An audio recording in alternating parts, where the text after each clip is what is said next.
മികച്ച വിദ്യാഭ്യാസത്തിലൂടെയും പരമ്പരാഗത തൊഴിൽ ശാക്തീകരണത്തിലൂടെയും മാത്രമേ പിന്നോക്ക വിഭാഗങ്ങൾക്ക് പുരോഗതി കൈവരിക്കാനാകൂ എന്ന് പട്ടികജാതി പട്ടികവർഗ പിന്നോക്കക്ഷേമ വകുപ്പ് മന്ത്രി ഒ.ആർ. Kelu.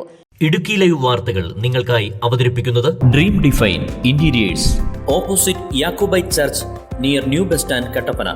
Merchant association building, Rajakumari. CR arcade, opposite government hospital, Kumily road, Cumbum. Opposite collector office, Theni. പട്ടികവർഗ വികസന വകുപ്പിന്റെ സഹ്യകിരൺ പദ്ധതിയുടെ ഭാഗമായി സ്ഥാപിച്ച ശർക്കര നിർമ്മാണ പ്ലാന്റിന്റെയും മറയൂർ മധുരം ശർക്കരയുടെ വിപണനത്തിന്റെയും ഉദ്ഘാടനം കാന്തല്ലൂരിൽ നിർവഹിക്കുകയായിരുന്നു അദ്ദേഹം.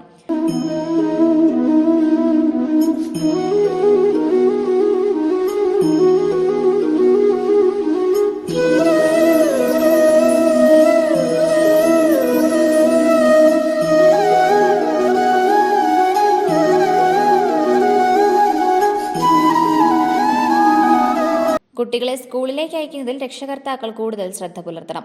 സർക്കാർ പദ്ധതികൾ കൃത്യമായി ജനങ്ങളിലേക്ക് എത്തിക്കുന്നതിന് പ്രൊമോട്ടർമാർ കൂടുതൽ കാര്യക്ഷമമായി പ്രവർത്തിക്കണമെന്നും അദ്ദേഹം കൂട്ടിച്ചേർത്തു. സർക്കാർ സ്ഥാപനമായ സെന്റർ ഫോർ മാനേജ്മെന്റ് ഡെവലപ്മെന്റ് തിരഞ്ഞെടുത്ത പരമ്പരാഗത തൊഴിലുകളിലൊന്നാണ് മറയൂർ ശർക്കര നിർമ്മാണം.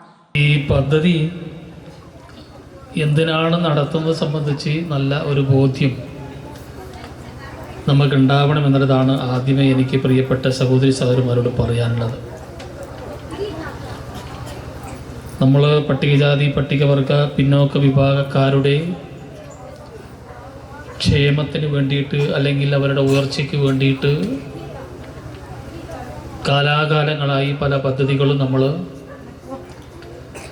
നടപ്പാക്കിക്കൊണ്ടിരിക്കുകയാണ് നമ്മുടെ രാജ്യത്ത്. ഒരുപാട് മാറ്റങ്ങളും ഒരുപാട് മുന്നേറ്റങ്ങളും നമ്മുടെ വിഭാഗത്തിന് ഉണ്ടാക്കിയെടുക്കാൻ വേണ്ടി സാധിച്ചു. പക്ഷേ നാം ആഗ്രഹിക്കുന്ന രീതിയിൽ നമ്മുടെ ജനവിഭാഗത്തിൻ്റെ പുരോഗതി കൈവന്നോ എന്ന് ചോദിച്ചാൽ കൈവന്നിട്ടില്ല എന്ന് നമുക്ക് കാണാൻ വേണ്ടി സാധിക്കും. രണ്ടാമതായിട്ട് നമ്മൾ ആ കാര്യങ്ങൾ മനസ്സിലാക്കണം. ഇപ്പോൾ കുട്ടികളെല്ലാം നന്നായിട്ട് വിദ്യാഭ്യാസം ചെയ്യിക്കാൻ വേണ്ടി സാധിക്കണം. എല്ലാവരും കുട്ടികളെ സ്കൂളിലേക്ക് വിടണം.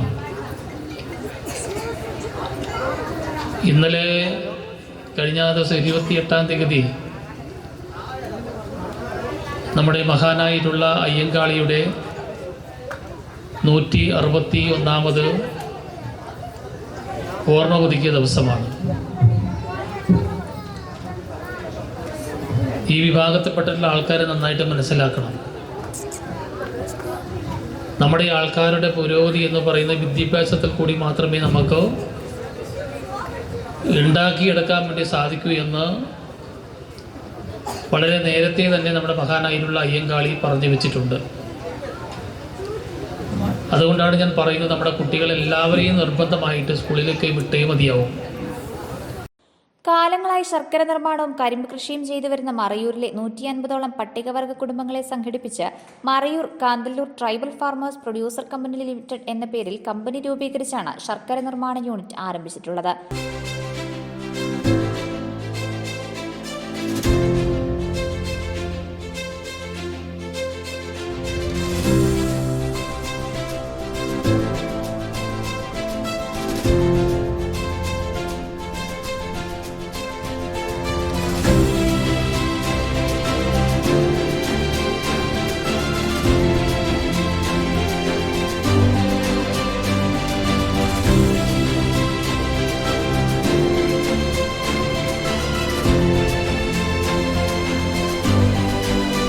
പരമ്പരാഗത തൊഴിൽ ശാക്തീകരണ പരിപാടിയുടെ ഭാഗമായി SCA TSS ഫണ്ട് ഉപയോഗിച്ചാണ് പദ്ധതി ആസൂത്രണം ചെയ്തിട്ടുള്ളത്. പൂർണ്ണമായും പട്ടികവർഗ കുടുംബങ്ങൾ മാത്രം അംഗങ്ങളായിട്ടുള്ള ഈ സംരംഭം ഇന്ത്യയിൽ തന്നെ ആദ്യത്തേതാണ്. പട്ടികവർഗ കർഷകരുടെ കൈവശമുള്ള ഭൂമിയിലെ കരിമ്പ് കൃഷിക്ക് മതിയായ വില ലഭ്യമാക്കുകയും അതോടൊപ്പം ശർക്കര നിർമ്മാണത്തിന്റെ ലാഭം പൂർണ്ണമായും പട്ടികവർഗ മേഖലയിലേക്ക് എത്തിക്കുകയും ചെയ്യുക എന്നതാണ് പദ്ധതിയുടെ ലക്ഷ്യം. കാന്തല്ലൂർ പഞ്ചായത്തിലെ ദണ്ടുകൊമ്പ് കോളനിയിലാണ് പ്ലാന്റ് സ്ഥാപിച്ചിട്ടുള്ളത്. 30 ലക്ഷം രൂപയാണ് പദ്ധതി ചെലവ്. പരിപാടിയിൽ അഡ്വക്കേറ്റ് A. രാജ MLA അധ്യക്ഷത വഹിച്ചു. Centre for management development CMD doctor Binoy G. കാറ്റാടിയിൽ, ITDP project officer Anilkumar G, Kanthalloor ഗ്രാമപഞ്ചായത്ത് പ്രസിഡന്റ് PT തങ്കച്ചൻ, മറയൂർ ഗ്രാമപഞ്ചായത്ത് പ്രസിഡന്റ് ദീപ അരുൾ ജ്യോതി, മറ്റ് ത്രിതല പഞ്ചായത്ത് പ്രതിനിധികൾ എന്നിവർ പങ്കെടുത്തു. Idukki live news Munnar. Idukki live വാർത്തകൾ നിങ്ങൾക്കായി അവതരിപ്പിച്ചത് അതെ, വീടിന്റെ പ്ലാൻ മുഴുവൻ നിങ്ങളുടെ ഇഷ്ടത്തിന് വിട്ടു തന്നു. ഇന്റീരിയർ അത് ഞാൻ ആരെയും കൈകടത്താൻ സമ്മതിക്കത്തില്ല കേട്ടോ. ഇന്റീരിയറാ ഒരു വീടിന്റെ ജീവനെന്ന് പറയുന്നത്. അതുമല്ലോ നിനക്കറിയൂ. എന്റെ പപ്പ മമ്മി ഇന്റീരിയർ ഡിസൈൻസിനെ കുറിച്ച് വലിയ ഗവേഷണമൊക്കെ നടത്തി ഏറ്റവും നല്ല ഗ്രൂപ്പിനെ തന്നെയാ തെരഞ്ഞെടുത്തിരിക്കുന്നത്. ഗവേഷണോ? അതെന്തിനാ മമ്മി? നിങ്ങളെ ഡ്രീം ഡിഫൈൻ എന്ന് കേട്ടിട്ടുണ്ടോ? ഡ്രീം ഡിഫൈൻ എന്ന് കേട്ടിട്ടുണ്ടോന്നോ? അത് തന്നെ അല്ലായിരുന്നു എന്റെ മനസ്സിലും. വീടുകൾ, ഷോപ്പുകൾ, ആരാധനാലയങ്ങൾ, ഫാക്ടറികൾ, ഡിസ്പ്ലേ സെന്ററുകൾ, ഓഫീസ് റൂമുകൾ എന്നിവയുടെ ഇന്റീരിയർ വർക്കുകൾ ഫാക്ടറി ഫിനിഷിംഗിൽ ചെയ്തു നൽകുന്നു. Dream define interiors, opposite Jacobite church, near new bus stand, Kattappana. Merchant association building, Rajakumari. CR arcade, opposite government hospital, Kumily road, Cumbum. Opposite collector office, Theni.